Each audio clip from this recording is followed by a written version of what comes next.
Hello there. We will be talking about urban legends today, the Dark Watchers, and the elevator game.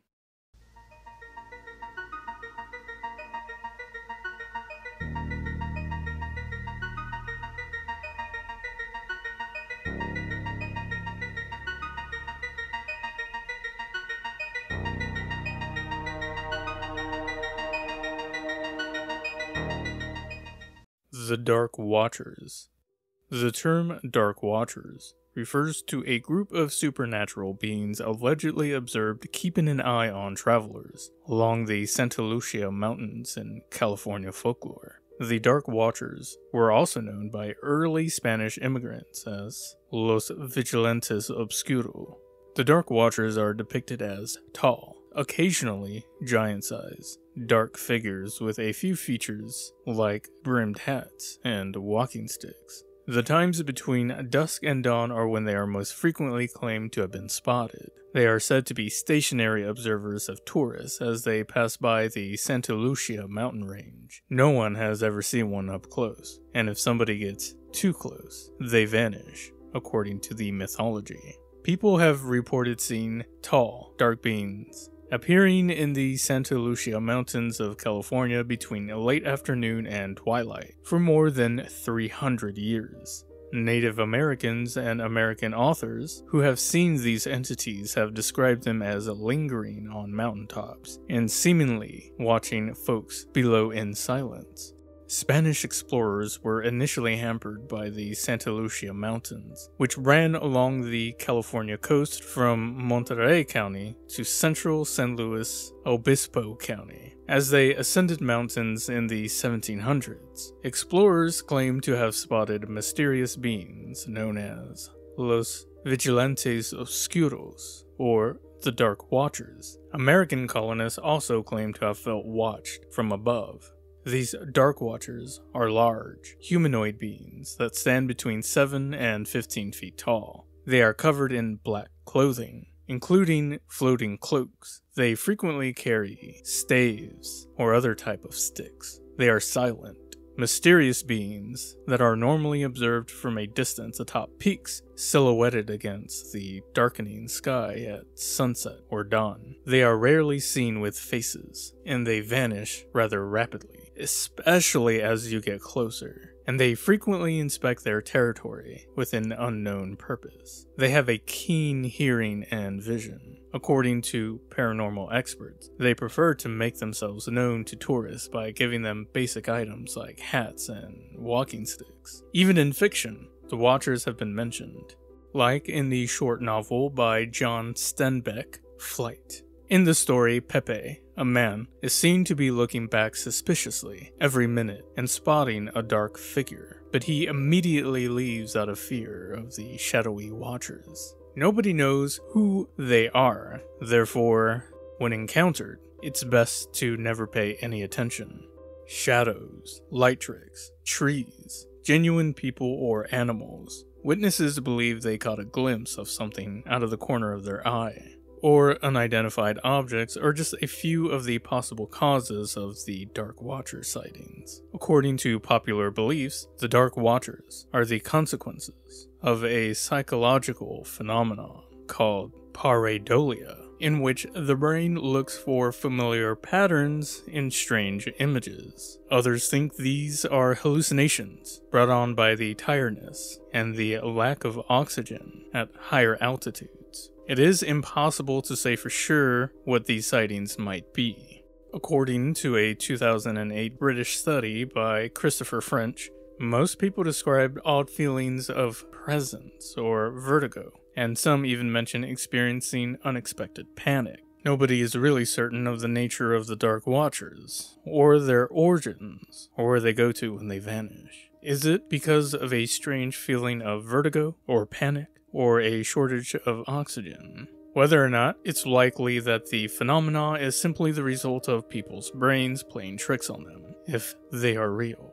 They have been intelligent enough to leave no physical traces of their presence. Alright, let's talk about the Dark Watchers for a little bit. If you see me talking off camera, it's because I'm looking at my notes here, but There's some interesting things about the Dark Watchers. For instance, they share the same characteristics and striking resemblance with other entities like the Hat Man and other shadowy entities, just like shadow people. They are often depicted all as silhouettes, sometimes adorned with a hat and some kind of a staff. And all of them silently observe people, always under the cover of darkness. To many, the Dark Watchers, the Hat Man, and others are not merely a figment of people's imagination, but rather manifestations of supernatural phenomenon. Some believe that they are bad omens, foretelling doom, or other impending misfortunes, while others regard them as benevolent guardians, silently watching over and protecting. However, experience with these mysterious beings are always met with dread and anxiety. Much like everything in the paranormal field, there's a lot of speculation on their true nature and origins. I've read some theories that they are interdimensional beings, travelers, or spirits that walk across different paths and dimensions. So what's your take on it? Me personally, I believe that they're all the same being, and that they're from a different dimension. But alright, let's move on to the elevator game. The elevator game. Is this a real portal to another universe, or just another urban legend? If players obey the rules and avoid making a potential catastrophic error, the elevator game promises to blur the boundaries between reality and fantasy. The elevator game is a ritual with origins in Korea and Japan that is said to obscure the boundaries between this world and another. Online accounts have influenced its popularity, and because it is thought to be what took Lisa Lam, it has gained even more attention. The game's premise beginnings are unknown, however, it has only recently appeared, with some posts going far back as 2011. The elevator game requires at least one player, an elevator, and a building with at least 10 stories in order to be played. Carefully follow the instructions in order to win the game. Step 1. Whether you're playing alone or with someone else, once you're in the elevator, no one else can be let inside. Likewise, you're unable to leave until the game is over. Step 2. Finally, you take the elevator up to the 4th floor, descend to the 2nd floor, ascend to the 6th floor, descend to the 2nd floor again, ascend to the 10th floor, and finally descend to the 5th floor.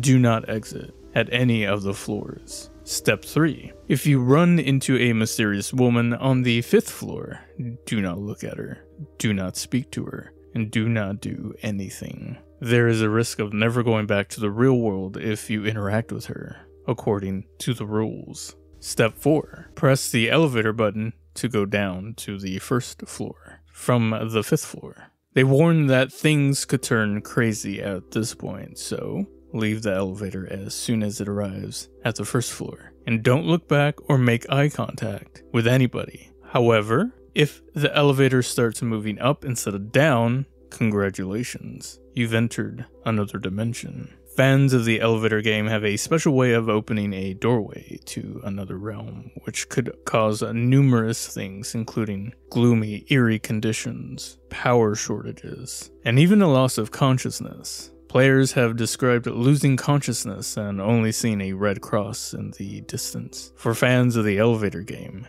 however, knowing how to go home is crucial because they already know the solution. So, what is it? Here are the steps to return safely from the other world. You must carefully follow each step in order to return home and avoid getting caught in the alternate reality. Step 1.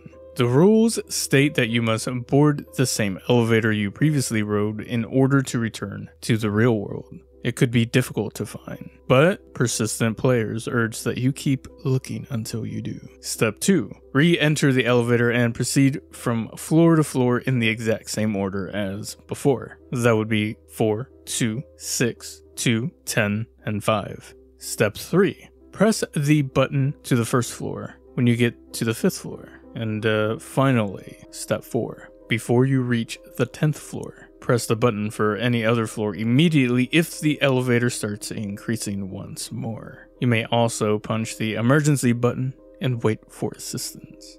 And that's it. That is the game. Now tell me, will you ever play this game? Have you ever played this game? If so, have you seen the alternate reality? I would love to hear from you. Returning to Elisa Lam, I don't think she was taking part in the elevator game, if I'm being honest. However, her situation will be covered in a future episode. Alright, well, I hope you've had some fun with today's episode. But I've had fun, and I hope you did too. And if you did, do me a favor and hit that like and subscribe button. I will see you for more videos.